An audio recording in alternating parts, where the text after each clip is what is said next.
الحمدللہ رب العالمین والصلاة والسلام علی رسولہ الکریم وعلی آلہ واصحابہ اجمعین اما بعد فاعوذ باللہ من الشیطان الرجیم بسم اللہ الرحمن الرحیم رب اشرح لی صدری ویسر لی امری واحلل عقدۃ من لسانی یفقہوا قولی۔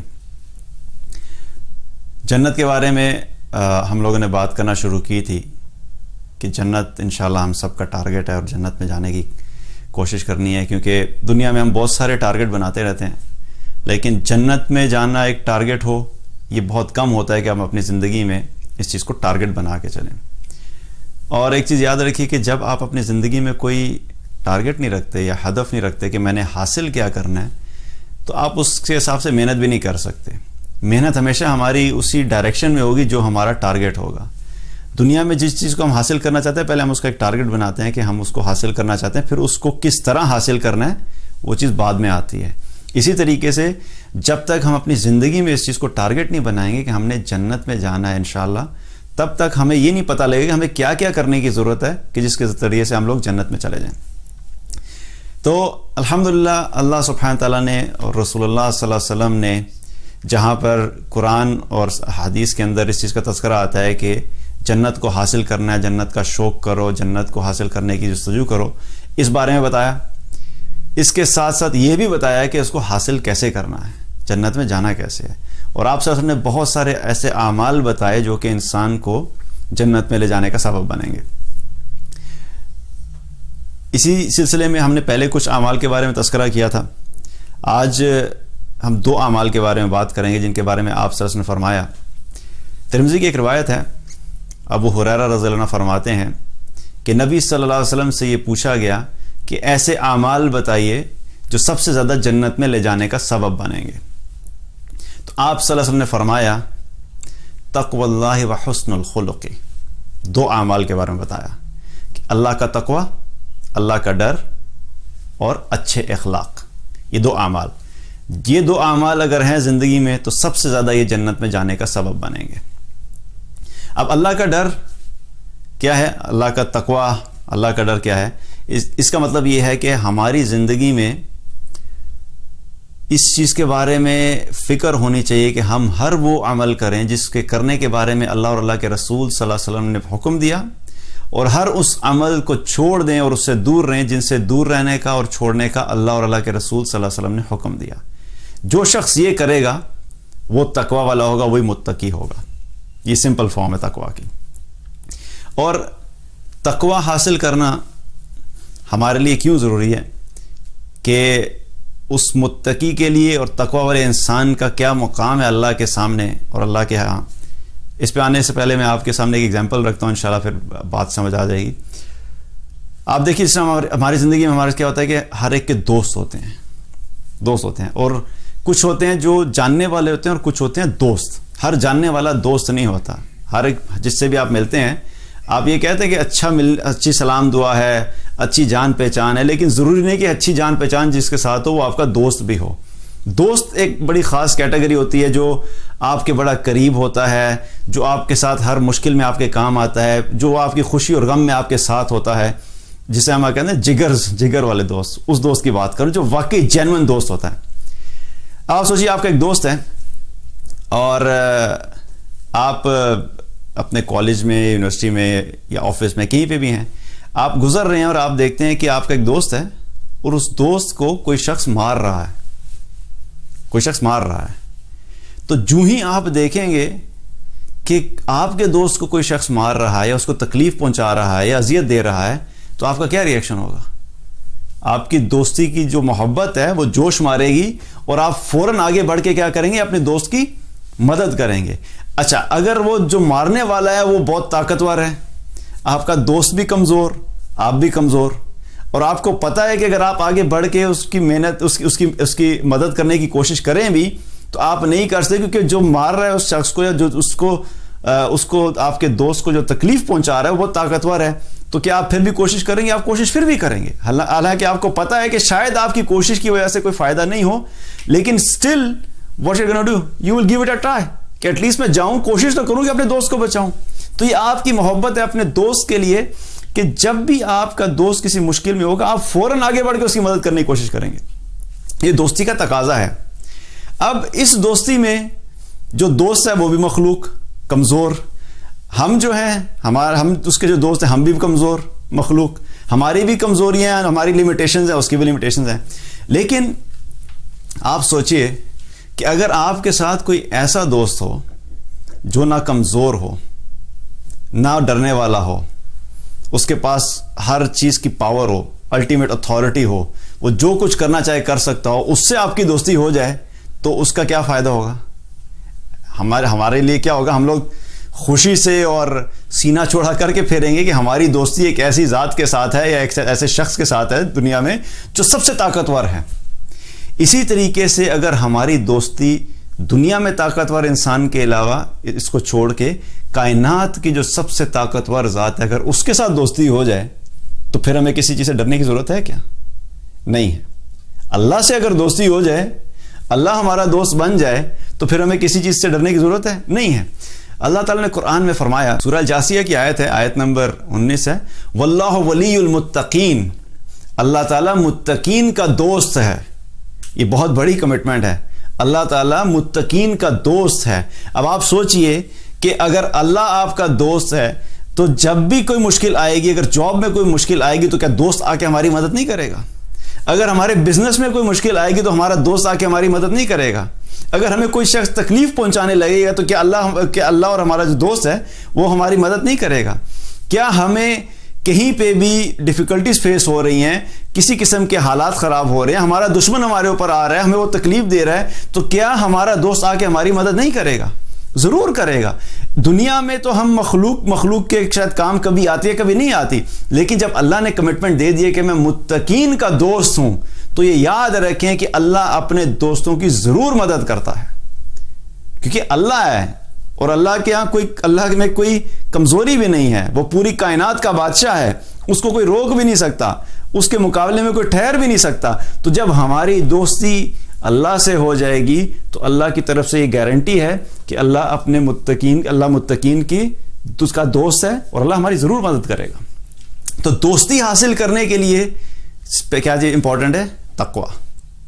اللہ نے کیا شرط دی کہ دوستی تو ملے گی لیکن سب سے امپورٹنٹ کیا چیز ہے؟ اپنی زندگی میں فوکس کرو، تقوی. جو شخص تقوی میں جتنا آگے بڑھتا چلا جائے گا اتنی ہی اس کی دوستی اللہ کے ساتھ مضبوط ہوتی چلی جائے گی.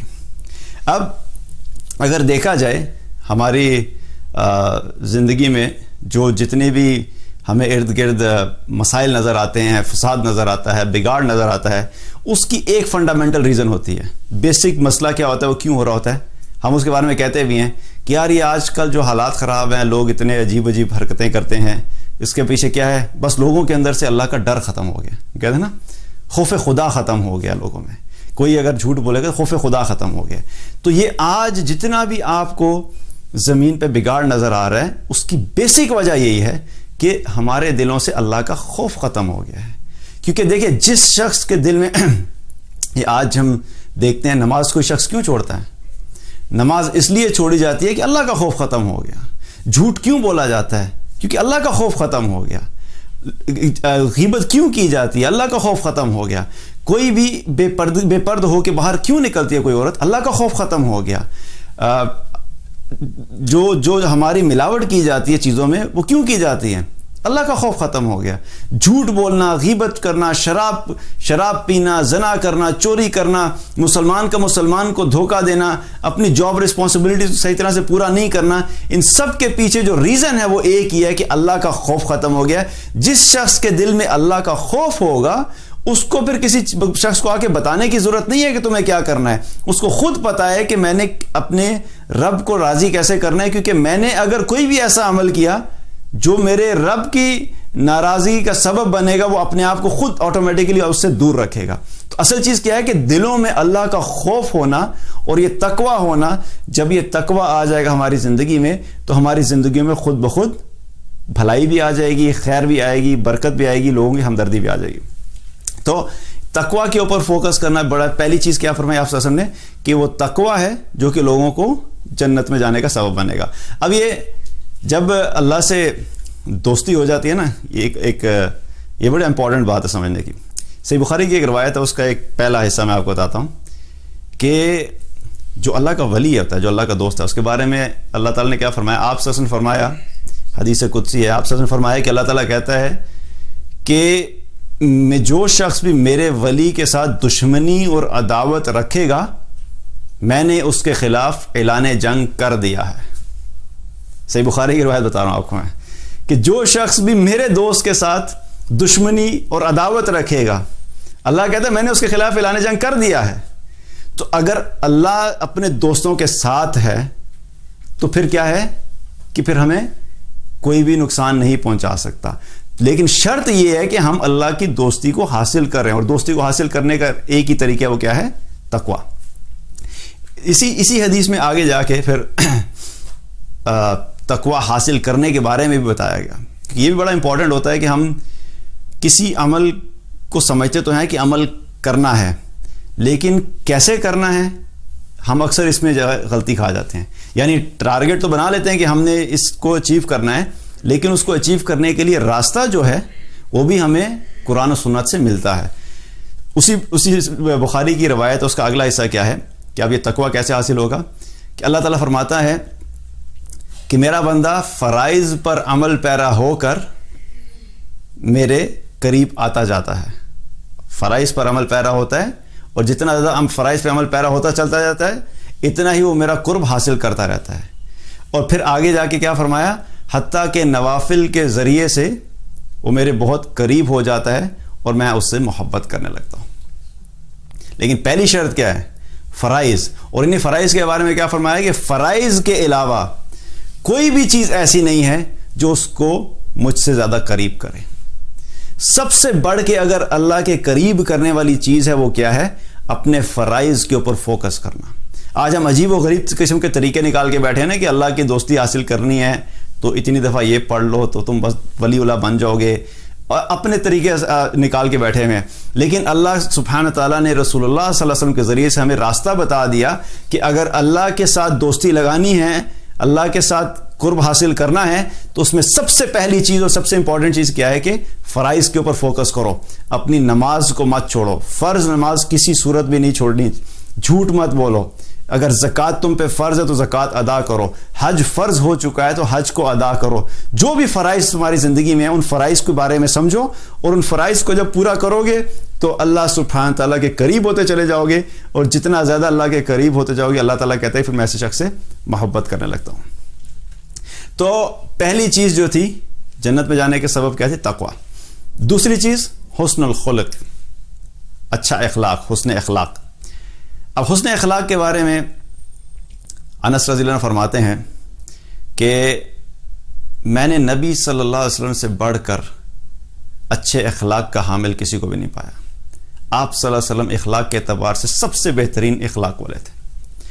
اور انس رضی اللہ عنہ فرماتے ہیں کہ میں نے آپ صلی اللہ علیہ وسلم کے ساتھ 10 سال گزارے اور میں نے آپ صلی اللہ علیہ وسلم کی خدمت کی, اور ان 10 سال میں نبی صلی اللہ علیہ وسلم نے مجھے ایک دفعہ بھی اف نہیں کہا. 10 سال میں 10 سال خدمت کی اور ایک دفعہ بھی اف نہیں کہا. Think about it.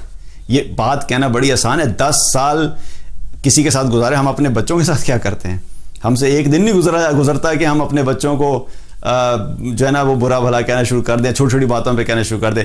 کام والی جو ہوتے ہیں گھر میں جو میڈز ہوتی ہیں اور کام والی ہوتی ہیں, ہمیں سوچنا چاہیے کہ ہم کتنا ٹائم تھوڑا سا وقت نہیں گزرتا اور کیا ہوتا ہے کہ ہم اس کے اوپر چڑھائی کر دیتے ہیں. انس رضی اللہ عنہ کیا فرما رہے ہیں کہ میں نے 10 سال گزارے اور نبی صلی اللہ علیہ وسلم مجھے ایک دفعہ بھی اف نہیں کہا. اور پھر آگے فرماتے ہیں کہ آپ صلی اللہ علیہ وسلم نے مجھے کبھی بھی یہ نہیں کہا کہ تم نے یہ کام کیوں کیا, اور یہ بھی کبھی نہیں کہا اگر میں نے کوئی کام نہیں کیا تو یہ بھی کبھی نہیں کہا کہ یہ کام تم نے ایسے کیوں نہیں کیا. یہ کہنا بہت آسان ہے, لیکن سبحان اللہ نبی صلی اللہ علیہ وسلم کا جو اخلاق کا مقام دیکھیں آپ, اور ہمارے لیے نمونہ وہی ہے. ہمیں اپنی زندگی میں کوشش یہی کرنی ہے کہ ہم زیادہ سے زیادہ آپ صلی اللہ علیہ وسلم کی زندگی کی کاپی کریں. جب ہم کوشش کریں گے تو انشاءاللہ اللہ تعالیٰ ہمارے لیے راستے بھی کھولے گا. تو آپ صلی اللہ علیہ وسلم کا اخلاق اتنا اعلیٰ تھا, اور اچھا اخلاق کیوں امپورٹنٹ ہے؟ اچھے اخلاق کے بارے میں آپ صلی اللہ علیہ وسلم نے فرمایا کہ اب قیامت کا دن جب ہوگا نا, قیامت کے دن کیا ہوگا؟ اعمال کا وزن کیا جائے گا, تعداد نہیں دیکھی جائے گی. کچھ لوگ ایسے بھی ہوں گے قیامت کے دن جن کے پاس اعمال تعداد کے اعتبار سے، سائز کے اعتبار سے بہت بڑے بڑے نظر آئیں گے، لیکن ان کا وزن نہیں ہوگا، ان اعمال کا وزن نہیں ہوگا، اور اللہ تعالیٰ ان کے اعمال کو ہوا کی طرح اڑا کے پھینک دے گا۔ کیوں؟ کیونکہ ان کے پیچھے اخلاص نہیں تھا، اخلاص نہیں تھا۔ تو ہمیں فوکس کیا کرنا ہے کہ جو بھی عمل کرنا ہے اس کے پیچھے اخلاص کا ہونا بہت ضروری ہے، کیونکہ تعداد عمل کی بہت زیادہ ہوگی، مقدار بہت زیادہ ہوگی، اگر اخلاص نہیں ہے تو اللہ کے ہاں ان کی کوئی ویلیو نہیں ہے۔ اور میں آپ کو یہ بتاؤں کہ آپ ایک طرف آپ کے پاس جو ہے وہ 1 ٹن جو ہے وہ لوہا ہے، 1 ٹن لوہا ہے، ٹھیک ہے، اور دوسری طرف میں کہتا ہوں کہ آپ کے پاس 2 کمرے جو ہیں وہ روئی کے ہیں، تو کون سی چیز وزنی ہوگی؟ لوہا، کیونکہ وہ سالڈ ہے۔ بے شک وہ دیکھنے میں سائز جو ہے اس کا تھوڑا لگ رہا ہے، لیکن وہ سالڈ ہے، اس کا وزن زیادہ ہوگا۔ روئی جو ہے آپ 2 کمروں کے برابر بھی ڈال دیں تو شاید وہ 1 ٹن کے برابر نہیں ہوگی، لیکن سائز روئی کا کیا ہے؟ بہت زیادہ ہے۔ اسی طرح ہمارے اعمال کا بھی حال ہے۔ ہمارے اعمال جو ہیں قیامت کے دن ہمیں کوشش کرنی ہے کہ ہمارے اعمال میں وزن ہو۔ جب وزن ہوگا اور ترازو میں تولا جائے گا تو وہ وزن ہمارے کام آئے گا، تعداد اور مقدار کام نہیں آئے گی۔ اب قیامت کے دن چونکہ وزنی اعمال ہیں وہ ہمارے لیے زیادہ امپورٹنٹ ہے، تو آپ نے فرمایا کہ قیامت والے دن ایمان والے کے میزان میں سب سے وزنی عمل جو رکھا جائے گا وہ ہوگا اس کے اچھے اخلاق۔ سب سے وزنی عمل ہوں گے اس کا اچھا اخلاق۔ تو جس کا اخلاق اچھا ہے یہ بہت وزنی عمل ہے جو کہ قیامت کے دن بھی ہمارے کام آئے گا۔ تو ہمیں اپنے اخلاق کے اوپر فوکس کرنا ہے۔ اسی طریقے سے آپ دیکھیے جب ہم عبادات کرتے ہیں تو عبادات کے اعتبار سے فرائض ہی پورے ہو جائیں تو ہم کہتے ہیں جی فرائض ہی پورے ہو جائیں بڑی بات ہے، نوافل کہاں سے پڑھیں؟ اکثر لوگ اسی اس میں کہتے ہیں بس جی فرض ہی پورے ہو جائیں آج کے دور میں تو بڑی بات ہے، نوافل کے اوپر کیسے فوکس کیا جائے؟ اس میں کوئی شک کی بات نہیں کہ اگر انشاءاللہ ہمارے فرائض بھی پورے ہوں تو بہت بڑی بات ہے، لیکن ایک ایمان والا اپنی زندگی میں فوکس صرف فرائض پہ نہیں کرتا، وہ نبی صلی اللہ علیہ وسلم کی جو سنت ہے عبادات کے اعتبار سے بھی ان کو بھی کوشش کرتا ہے، نوافل کی بھی کوشش کرتا ہے۔ اور ہم نے پہلے بات کی کہ نوافل کے بارے میں کیا فرمایا اللہ تعالیٰ نے کہ نوافل کے ذریعے سے میرا بندہ میرے بہت قریب ہو جاتا ہے اور میں اس سے محبت کرنے لگتا ہوں۔ تو نوافل کی اپنی امپورٹنس ہے زندگی میں، لیکن میں آپ کو صرف بتا رہا ہوں کہ ہر بندہ نہیں کر سکتا۔ اب ایک شخص وہ ہے، آپ سے اس کے بارے میں ایک حدیث کا مفہوم ہے، ایک شخص وہ ہے کہ جو ساری زندگی نفلی روزے رکھتا رہا اور ساری رات شب بیداری میں گزاری، تہجد پڑھتا رہا۔ ایک طرف یہ ہے، اب یہ عمل کوئی آسان نہیں ہے ساری زندگی نفلی روزے رکھنا اور ساری زندگی شب بیداری میں گزارنا، لیکن اگر کوئی شخص ایسا کر لیتا ہے۔ دوسری طرف وہ شخص جو یہ کام نہیں کر سکتا، تو آپ سے فرمایا کہ اگر وہ اچھا اخلاق والا ہے تو آپ سے فرمایا کہ اچھے اخلاق والا اس شخص کے مقام کو حاصل کر لے گا۔ کہ اگر آپ ساری زندگی نفلی روزے نہیں رکھ سکتے اور نفلی تہجد نہیں پڑھ سکتے، نوافل نہیں ادا کر سکتے، اپنے اخلاق کو اچھا کر لیں۔ اگر اخلاق اچھا ہو جائے گا تو یہ اچھے اخلاق والا اس شخص سے مقام کو پہنچ جائے گا۔ ہاں، اب اگر کوئی شخص یہ ہے کہ جو نوافل میں بھی فوکس کرے، اپنے نوافل بھی پورے رکھے اور نفلی روزے بھی رکھے اور اخلاق بھی اچھا کر لے تو پھر تو سبحان اللہ، پھر تو اللہ کے ہاں اس کا مقام اور بھی بلند ہے۔ لیکن اخلاق کا اتنی امپورٹنس ہے کہ اگر ہم یہ نوافل کے ذریعے سے جو مقام حاصل کرنا چاہتے ہیں، ہم اچھے اخلاق کے ذریعے سے وہ مقام حاصل کر سکتے ہیں۔ تو ان 2 چیزوں کو اپنی زندگی میں لے کر آنا، اللہ کا تقوی، اللہ کا خوف، اللہ کا ڈر، اور دوسرا اپنے اخلاق کو اچھا کرنا۔ ان 2 اعمال کے بارے میں آپ سے فرمایا کہ یہ وہ اعمال ہوں گے جو بہت سے لوگوں کو جنت میں لے جانے کا سبب بنیں گے۔